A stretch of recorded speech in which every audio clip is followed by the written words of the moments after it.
Hey everyone, it's Social Worker Pa here, and this week, something happened in Melbourne that's honestly hard to shake off.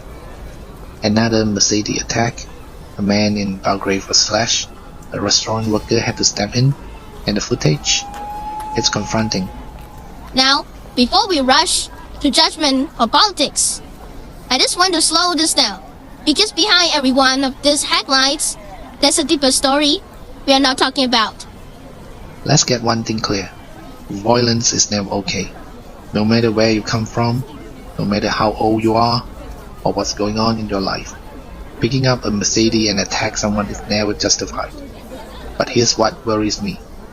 We are seeing more of these incidents. Kids as young as 13, 14, 15 getting involved in violent crimes. And everyone keeps saying the same thing. Where are the parents? Why are they like this? Why aren't the laws stronger? But what may be better, the question is, what's going on underneath all this? I work with young people every day, some in schools, some through NDIS, some just out in the community. And the truth is, a lot of them are scared, angry, or feel invisible. When you grow up feeling unheard, when home doesn't feel safe, or when you are always labeled trouble, you start finding belonging wherever you can get it. Sometimes that ends up being the wrong crowd. And then in that crowd, violence feels like power. That's not an excuse. It's context. Because if we want to stop the cycle, we can't just react. We have to understand it. Melbourne is a multicultural city, and that's one of our strengths. But it also means we need to be better at community connection.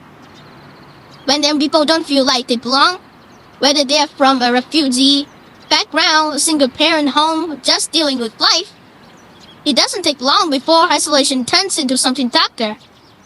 Add social media, fear, pride, and the lack of guidance, and suddenly a weapon feels like protection. This isn't about any one race or culture.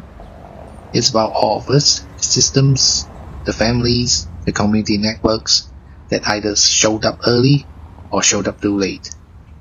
So what can we do as everyday Victorians? First, talk to your kids. Even if it's awkward, even if you think they won't listen. Ask them what they are seeing online. Ask them what scares them. They might roll their eyes, but they hear you. Second, pay attention. If you see a teen hanging around alone every night, don't just assume they are up to no good. Sometimes they just need a space, or someone who cares. Third, support prevention. Programs that keep young people engaged, sports, mentoring, creative stuff, part-time jobs. These things save lives more quietly than we realize.